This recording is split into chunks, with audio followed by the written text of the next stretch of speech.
Once upon a time, I considered myself a pantser, now known more commonly as a discovery writer. Through lots of trial and error over a few years, I have discovered that I, in my nature, am not a discovery writer. So in this video, I'll be breaking down 9 signs that you might actually be an outliner. Now, obviously, there are many different kinds of writers out there, and each person's process is tailored directly to them. Outliner or discovery writer are the main 2 groups, but really it is more of a scale. Some writers like outlining their plot and discovering their character development along the way, where others like to know basically every detail about the plot and characters before they begin. And of course, others still like to go in with just a little idea and try and find their way out by building the story around them. I call myself an extreme outliner, and basically this just means that I like to know all the details about my story and characters before I begin writing. I occasionally do leave wiggle room or stray from my outline, but for the most part, the writing goes easiest for me when I have a really thorough outline and have planned ahead for myself. So if we were to time travel and take a little trip back in time to before 2015, you would find me with longer hair somehow and not a single outline in sight. I was really struggling to write during this time, and so I was also trying out lots of different methods. One of these methods was outlining my stories before I began them. Over the next couple of years, with lots of trial and error in between, I found out that outlining my stories works best for me. So once I figured out that outlining really was better for me, here are some of the things that I noticed to be true about my writing process. Number 1 is feeling lost while you're drafting. When I was drafting, I felt like I didn't know where I was going, and I often felt paralyzed by the idea that I had no idea what was actually coming next. It's like I was driving at night with the headlights off or something, because it was frustrating and I didn't want to move.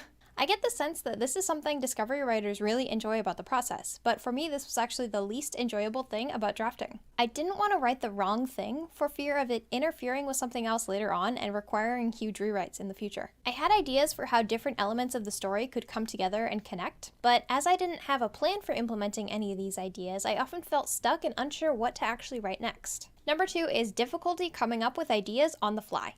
When I'm drafting, I like to have material to work off of. This makes it easier for me to play with smaller details while I'm drafting, like little world building elements that I feel like the scene might need. So I like to know that I have a purpose for writing something before I begin writing it. This kind of gives me a sense of peace of mind. I know that I can write and create this scene, and as long as I follow the steps I've laid out for myself, things will end up where I wanted them to. If I have to do things on the fly, like coming up with a new character to add, figuring out how to introduce them, trying to discover what they mean to the story, all while trying to still create the scene that I'm working on, I get kind of nervous and uncomfortable. That is not something that I prefer to do. Drafting is already a really difficult process, and I don't love the feeling of sitting there and trying to figure out what comes next or how do these things work together when what I really just want to be focusing on is getting out the words. I also, while I'm writing, tend to get distracted kind of easily.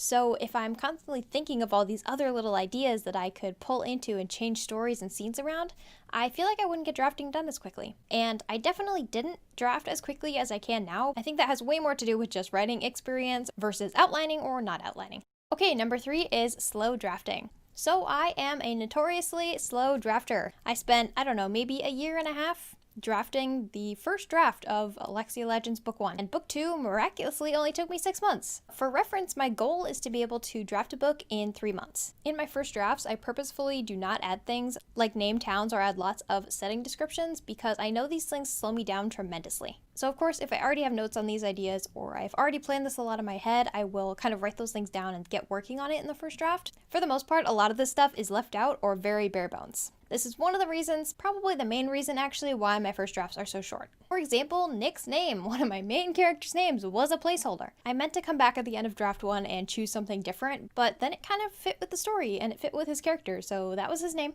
Number 4 is drafting feels like pulling teeth.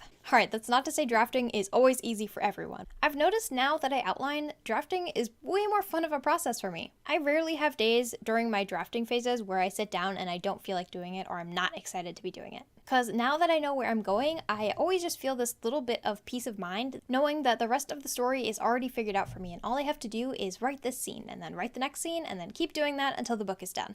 Number 5 is you find yourself constantly stopping to come up with more ideas. Shiny new idea syndrome isn't exactly what I'm talking about here. I actually used to think this was just a really bad habit of mine. Before I started learning to outline, I would frequently stop in the middle of drafting because I was frustrated, and I would just keep writing down different ideas for what I was working on. So I thought, at the time, I really thought that this was slowing me down and that it was a bad habit of mine and I should try and stop doing it. But in reality, it was just my nature of not being a discovery writer trying to come through. Number 6 is skeleton first drafts. My first drafts have always been super short. I think my first draft of Delinquent Crown was around 50,000 words, and for reference, the finished final draft of that book is almost 80,000 words. So yeah, I have always been a huge underwriter, but once I started outlining, my drafts became much more detailed. I think now that I'm looking back at it, I was really using my first draft as a sort of zero draft. Basically, my first draft was just a very detailed outline. Number 7 is procrastination. After I got into outlining, I realized that I really don't procrastinate as much as I used to. I think it's because I know where I'm going now, and I can more easily hold myself accountable for missing writing sessions. Number 8 is paralysis by analysis. My own personal version of hell is becoming a deer in the headlights when it comes to my draft. Thankfully, outlining has almost cured me of this problem. I think this problem was at its absolute worst when I was using light outlines. Something about it, when I had maybe 20 bullet points for the whole story, I was just like, how am I supposed to get from here to here? I would sit there and struggle to figure out the different ways I could connect point A to point B, and it was just too many possibilities all at one time.